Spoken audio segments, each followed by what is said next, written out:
নমস্কার বন্ধুরা, শুভ সকাল। কেমন আছেন? আশা করি ভালো আছেন। আপনাদের আশীর্বাদে ও দোয়ায় আমরা খুবই ভালো আছি। তো এই যে সকালবেলা ঘুম থেকে উঠে ঘরদর মুছে স্নান করে আসলাম। এখন রান্না করব। কালকে একাদশী ছিল, আজকে দ্বাদশী। তো এর জন্য দ্বাদশীতে ভগবানকে নিবেদন করে তারপর প্রসাদ নেব। তো আজকে ভগবানের জন্য কী রান্না করব সেটাই আপনাদের সাথে শেয়ার করব। আপনারা ভিডিওটা দেখতে থাকুন। এই যেখানে সবজি রাখা আছে, এখন সবজিগুলো কেটে নেব। নিরামিষ যত বাসন ছিল সবগুলো বের করে ধুয়ে টুয়ে নিয়েছি। এখন সবজি কাটার আগে বুটের ডাল রান্না করব। তো ডালটা বসিয়ে দেব, কারণ ডাল রান্না করতে অনেকটা সময় লাগে। তাই সবজি রেডি করতে করতে ডালটা ফুটে যাক। ডালটা হয়তো অনেকটা সময় লাগে, বুটের ডালে ডাল মধ্যে আরও বেশি সময় লাগে। তো এখন এই যে ডালটা ভালো করে ধুয়ে বসিয়ে নিব। এই যে আমি ডালটা বসিয়ে দিলাম। তো এখন সবজিগুলা কেটে নিব। সবজিগুলো কেটে নিচ্ছি। তো আজকে কী রান্না করব সেটাই আপনাদের এখন বলে দেই। আজকে 5 রকমের ভাজি করব, বুটের ডাল রান্না করব, আর আম দিয়ে টক রান্না করব আর কি, টক চাটনি যে যা বলে। তো এই যে এখানে মিষ্টি লাউ, তারপরে ঢেঁড়স ভাজি, করলা ভাজি, আর আলু, পটল আর বেগুন ভাজি, আলু না। আর এই যে আমগুলো কেটে নিয়েছি, এটা দিয়ে আমের টক রান্না করে গোপালকে নিবেদন করব। তো এই যে এখানে সব মশলা পাতি আমি আলাদা করে রেখে দেই দ্বাদশীর জন্য। একটা বক্সে সব কিছু আলাদা করে রেখে দেই, এখানে শুধু দ্বাদশীর জন্য ভগবানকে যেন নিবেদন করতে পারি, আলাদাভাবে রেখে এই মশলা দিয়ে রান্নাবান্না করি। তো এই যে কড়াই বসিয়ে দিয়েছি চুলাতে। এখন পটল আর বেগুন একসাথে লবণ আর হলুদ দিয়ে মেখে ভেজে নেব। প্রথমে আমি ভাজিগুলো করব। তো প্রথমে বেগুন ভাজি করে নিব।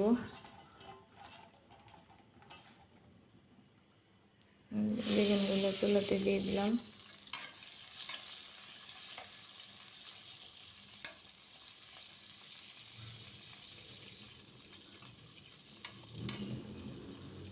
এই যে ডালের এখনো ডাল সিদ্ধ হয়নি, অনেকটা দেরি হবে। তো আমার বেগুন ভাজি হয়ে গেছে প্রায়। ভাজিটা নামিয়ে নেব, তারপরে পটলগুলো ভেজে নেব। এখন পটল ভেজে নেব।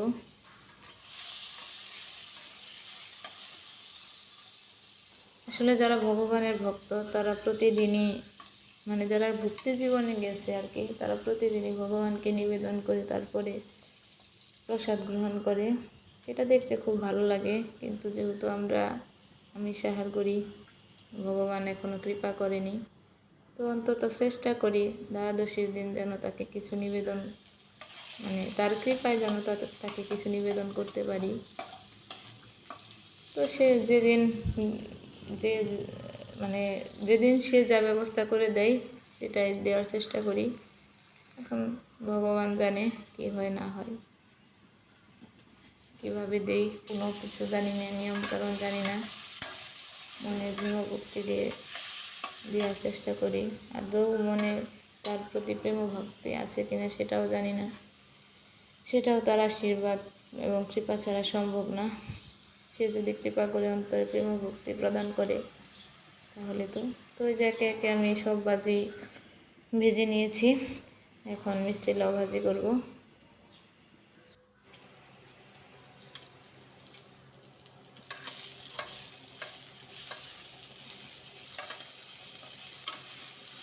তবে যারা ভগবানকে নিবেদন করে খায়, আমার তাদেরকে আমার খুবই ভালো লাগে, আমি খুব পছন্দ করি, ভালো লাগে আমার কাছে। যে এই যে আমার মিষ্টি লাউ ভাজি হয়ে গেছে, এখন টক রান্না করব, আমের টক রান্না করব। আমি যে কোনো টকে সরিষা ফোড়ন দিলে ভালো হয়, কিন্তু আমার নিয়ম মতো সরিষা ছিল না, তো এর জন্য আমি যে পাঁচফোড়নই দিয়েছি। এখন আমগুলো ঢেলে দেব।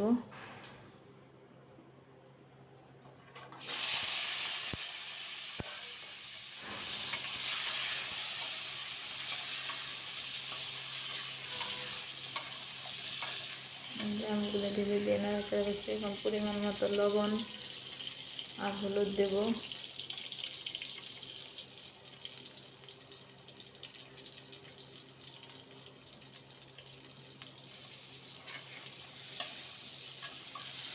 হলুদ দিয়ে নাড়াচাড়া করে একটু ঢেকে দেব, যেন মানে একটু হয়, নরম হয়। দেখে তারপরে পরিমাণ মতো জল দিয়ে দেব।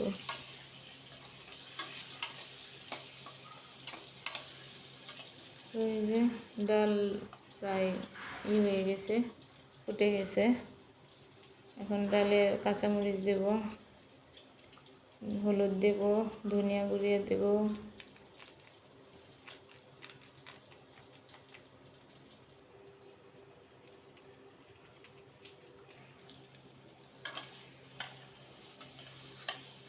এই যে আমগুলো আমার কষানো হয়ে গেছে। এখন পরিমাণ মতো জল দেব, জল দিয়ে আবার ঢেকে দেব। তো এই যে ডালটা নামিয়ে নিয়েছি ফোড়নের জন্য। এখন ফোড়ন দিব। এই যে তেল বসিয়ে দিয়েছি। এখন তেজপাতা, তারপরে হচ্ছে শুকনো মরিচ, তারপরে দারুচিনি, এলাচ, এগুলো ফোড়নে দেব। পাঁচফোড়ন দেব, আদা দেব,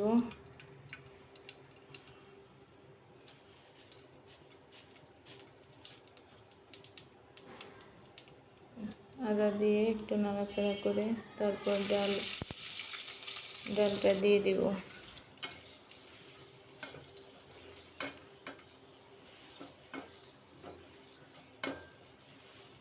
ডালটা দিয়ে দেব। এই যে ডালটা দিয়ে দিয়েছি। আর একটু জাল হওয়ার পরে তারপরে হচ্ছে জিরা ফাঁকি দিয়ে নামিয়ে নেব। আর এই যেদিকে টকটাও হয়ে আসছে প্রায়, এখন পরিমাণ মতো চিনি দিয়ে দেব। আমের টকে চিনি অনেক বেশি লাগে আর কি, পরিমাণে একটু বেশি লাগে। তবে ভগবানের জন্য রান্না করা, সে যদি রান্না না করায় তাহলে মানে আমার সাধ্য নেই করার। সে যেভাবে করাবে সেভাবে করতে হবে। তো এই যেখানে আমি ডালে জিরা গুঁড়া দিয়ে দিচ্ছি। তারপরে আমার ডালটা হয়ে গেছে আর কি।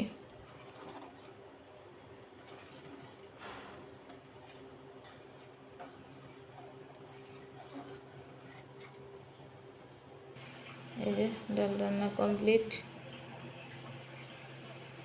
এই যে টকটাও হয়ে গেছে, টকটাও নামিয়ে নেব এখন।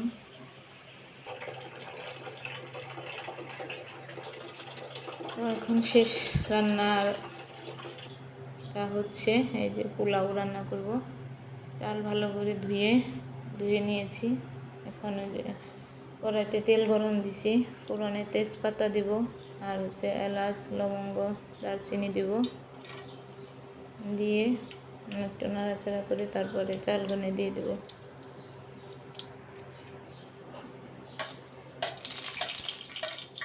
তবে যেদিন আমি ভগবানের জন্য মানে পারণের দিন আর কি রান্না করি, সেদিন বলি যে আমার কোনো ক্ষমতা নেই তোমার জন্য রান্না করার, তুমি তোমার সেবার যুদ্ধ করে নিও। তো ভগবানের কৃপায় মানে বলে না, প্রসাদ আসলেই অমৃত হয়। তো তার কৃপায় প্রসাদই সত্যিই খুব ভালো হয়। আমি যতদিন রান্না করেছি ভগবানের কৃপায় ভালোই হয়েছে, খারাপ হয়নি।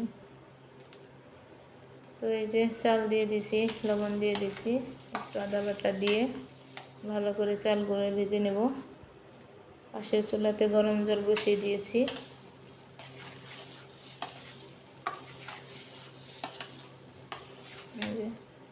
পরিমাণ মতো জল দিয়ে দিছি।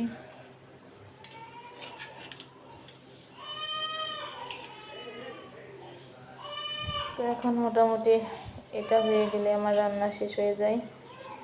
ভগবানের জন্য পায়েস করতে পারিনি, কারণ এত সকালবেলায় দোকান খোলা ছিল না। তো এই যে আমার সব রান্নাই কমপ্লিট। গোবিন্দের কৃপায়, গোপালের কৃপায়, ভগবানের কৃপায়, যাই বলি না কেন, আমার সব রান্না হয়ে গেছে। তো এখন এই যে পুজোর সব জিনিসও ধুয়ে নিয়ে আসছি, এখন পুজো শুরু করব। এই যে এখন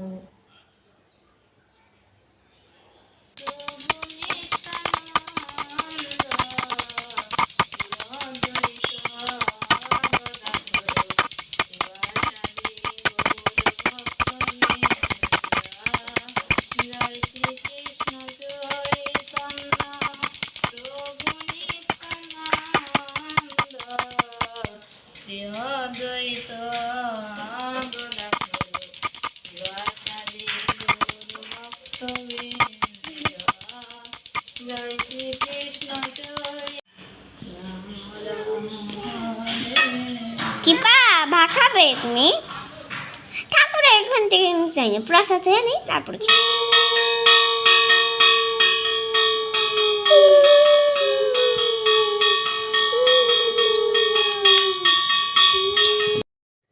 তো এই যে আমার পুজো দেওয়া হয়ে গেছে। গোবিন্দ চরণে শুধু তুলসী পাতা দিয়ে পুজোটা দিয়েছি, কারণ আমার কাছে ফুল নেই। তার চরণে দেওয়ার মতো আমার কাছে কোনো ফুলই নেই। তো এই যে ভোগ নিবেদন করেছি। আমি মন্ত্রতন্ত্র জানি না, নিয়ম কারণ জানি না, যেভাবে সাধারণ নিত্য পূজা দিই সেভাবেই নিবেদন করেছি। প্রভু যেন আমার অপরাধ ক্ষমা করে তা গ্রহণ করে নেয়। তো এখন পারণের সময় হয়ে আসছে। প্রত্যাশার বাবাও স্নান দান করেছে, মেয়েরাও স্নান টান করে বসে আছে। ওরা প্রতিদিনই প্রত্যেক পারণেই সকালে উঠে ঘুম থেকে উঠবে, মুখ টুক দিয়ে স্নান করবে। এই যে দুজনে স্নান দান করে বসে আছে। তো এখন সবাই মিলে পালন করব। আজকের এই ভিডিওটা আর বড় করব না, এই ভিডিওটা এই পর্যন্তই। আপনার এই ভিডিওটা কেমন লাগলো অবশ্যই কমেন্টে জানাবেন। আমাদের পাশে থাকবেন, ভালো থাকবেন, সুস্থ থাকবেন, আমাদের চ্যানেলটা সাবস্ক্রাইব করবেন। নমস্কার।